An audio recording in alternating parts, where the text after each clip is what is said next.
Di episode kemarin kita sudah tahu kalau pertarungan Am Yong-soo dan orang misterius itu sudah selesai. Kalian penasaran dengan kelanjutan ceritanya? Jadi, tanpa berlama-lama, kita langsung saja ke ceritanya. Kita dilihatkan di pagi hari. Di sana ada Taeyong dan Seon. Taeyong berkata, "Dari mana kamu semalam? Kamu sudah menyelinap keluar di malam hari.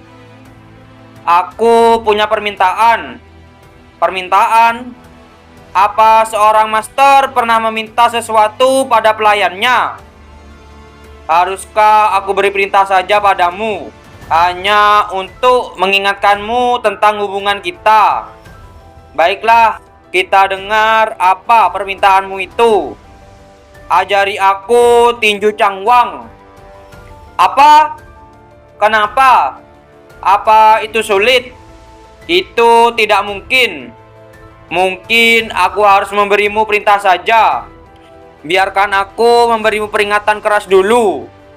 Apa kamu tidak punya hati nurani? Bagi seorang seniman bela diri, seni bela diri lebih berharga dari hidupnya.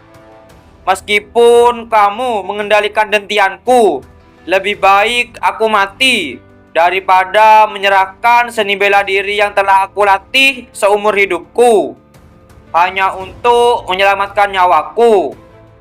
Lebih baik kamu bunuh saja aku. Aku lebih baik mati melindungi tinju cangwang." "Kalau kamu bilang begitu, kamu memang ada benarnya. Tapi secara resmi, aku adalah muridmu. Orang-orang akan merasa aneh kalau seorang murid Taeyong, si tinju cangwang, tidak tahu cara menggunakan tinju cangwang. Kamu bisa menutupinya dengan alasan yang masuk akal. Tapi aku tahu apa tujuanmu sebenarnya. Aku sudah berjanji padamu kan, bahwa aku akan membuatmu lebih kuat. Jadi aku harus mempelajari tinju cangwang milikmu. Kalau kamu menolaknya, tidak ada yang bisa kulakukan. Kamu bisa mengatakan selamat tinggal pada mimpimu menjadi salah satu top 10 seniman bela diri." "Baiklah, ini 3 teknik dasar tinju cangwang.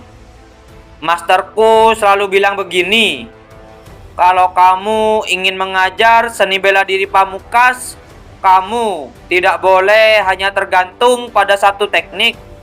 Bahkan Shaolin yang dianggap memiliki seniman bela diri pamungkas membatasi diri mereka dengan hanya berfokus pada momen kekuatan. Shaolin sengaja berkonsentrasi pada satu arah dan membawanya ke tingkat tertinggi.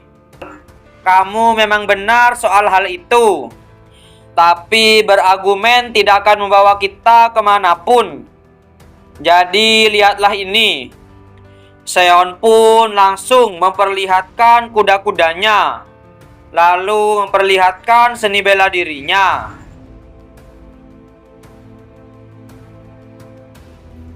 Taeyong bergumam, hanya dengan mengubah konsentrasi di antara tekniknya, kekuatan destruksinya meningkat. Seon berkata, "Bagaimana? Apa aku telah sedikit menepati janjiku? Haruskah aku mengajarimu teknik tinju cangwang sedikit lagi?"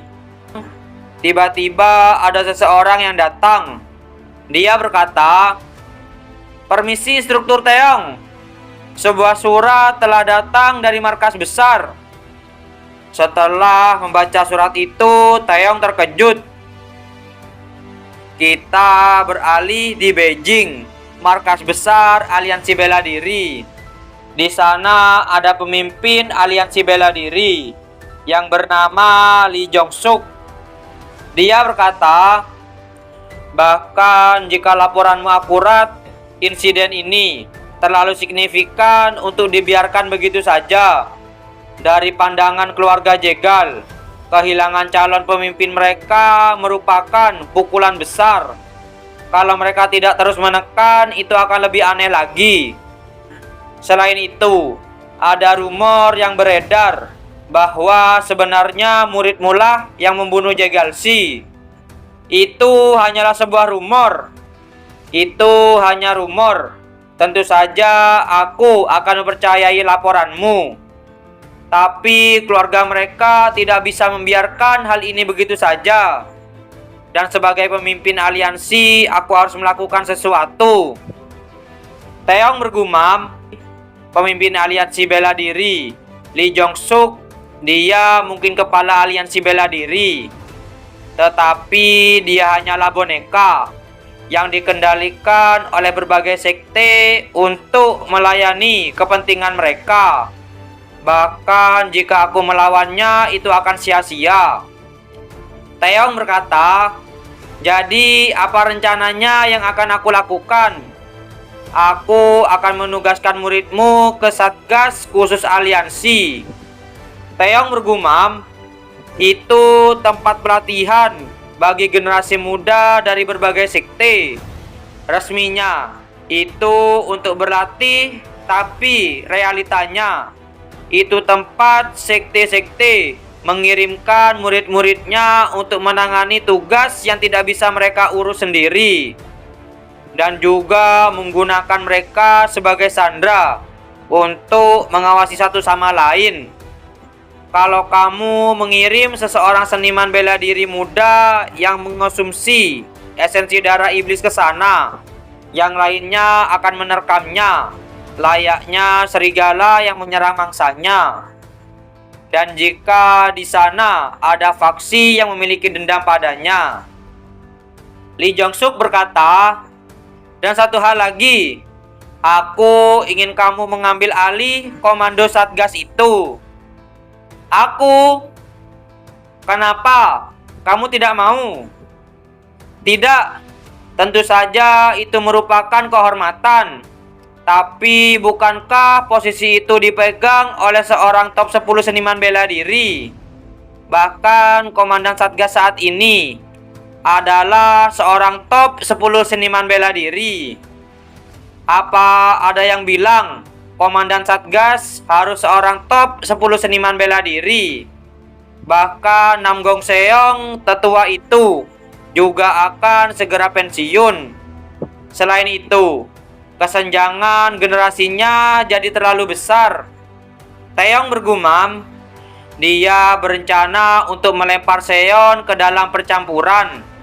Mengetahui itu akan menyebabkan masalah, dan dia mau aku yang membersihkannya. Apapun yang terjadi, akulah yang akan disalahkan. Sungguh pria yang licik. Lee Jong-suk berkata, setelah Nam Gong Seon kembali dari Hanan, dia akan menyerahkan komandonya padamu. Jadi bersiaplah. Apa yang dia lakukan di Hanan? Ada rumor bahwa sisa kultus demonik telah muncul. Kalau mereka hanya sisanya, seorang pria tua sepertinya tidak perlu pergi ke sana sendiri kan? Ada laporan kemunculan Jiangxi. Jiangxi? Mungkin itu bahkan racun Jiangxi. Jadi Nam Gong Seong telah membawa pasukan pertama Satgas untuk mengeliminasi mereka. Pasukan pertama? Mungkinkah? Iya, anak itu ada di sana. Kita beralih di Hanan. Di sana ada seseorang yang diserang oleh makhluk aneh. Tiba-tiba, makhluk itu langsung menggigit orang tersebut. Setelah makhluk aneh itu menggigit orang tersebut, dengan tiba-tiba ada sebuah serangan yang menyerang makhluk misterius itu. Ternyata yang menyerang tadi adalah Nam Gong Seon.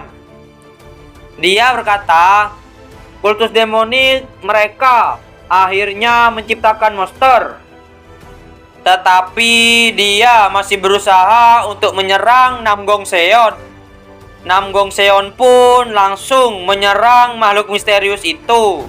dan membuat kepala makhluk misterius itu terputus, lalu menusuk kepala makhluk misterius itu. Nam Gong Seon berkata, sesuai dengan namanya, sampai akhir dia masih gigih. Berapa banyak racun Jiangxi yang tersisa? Kami telah menangani 2, jadi tinggal 1 lagi. Komandan, Anda harus melihat ini. Bagaimana ini mungkin terjadi? Ini pasti perbuatan anak itu. Maksud Anda Sang Yorin? Iya. Lihat di sebelah sana. Nam Gong Seon bergumam, generasi berikutnya dari seniman bela diri yang terhebat ada di sini. Kita beralih di tempat pelatihan Satgas khusus. Di sana ada seseorang yang lagi berjalan-jalan. Salah satu orang di sana berkata, "Aku rasa aku mencium sesuatu yang busuk." Dan ternyata ada seorang bengar yang masuk. Jadi itu kamu, orang yang mereka panggil Nam Gong Seol, si 3 berbakat. Kamu mengenalku. Tentu saja, reputasimu terkenal di dunia bela diri. Kandidat nomor 1 untuk mewarisi keluarga Nam Gong, yang terkenal ahli dalam 3 area. Apa namaku seterkenal itu? Pertama, ilmu pedangmu luar biasa. Kedua, kamu berbakat dalam puisi dan literatur. Dan ketiga, kamu punya cara untuk mendekati wanita. Tapi siapa kamu? Aku. Hai Jang Sam, Cha Yong-gun. Aku tahu kamu akan ada di sini. Tanpa Shaolin berikutnya, Satgas khusus bukanlah apa-apa selain cangkang kosong. Apa yang kamu bicarakan? Nam Gong Seon, ini pertama kalinya kalian bertemu. Ini Jang Sam, murid ke-6 Sekte Bengar. Murid ke-6? Kamu terkejut? Seseorang semuda diriku sudah ada di kelas 6.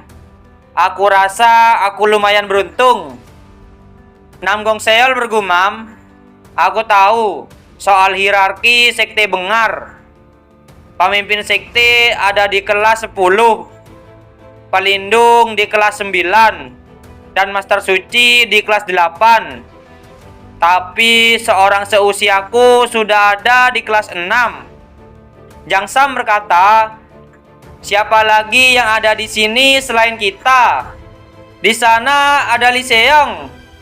Dan di sebelah sana, Putri Es dari Laut Utara, Seol Ran.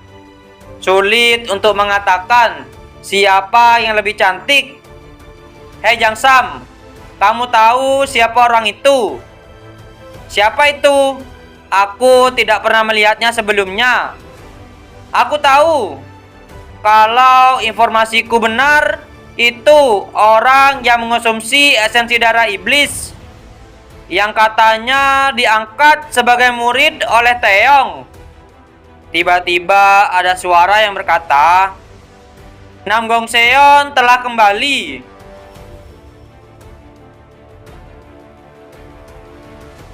Cha Yong-gung bergumam, top 10 seniman bela diri Nam Gong Seong. Jang Sam berkata, jadi Jiangxi muncul di Hanan.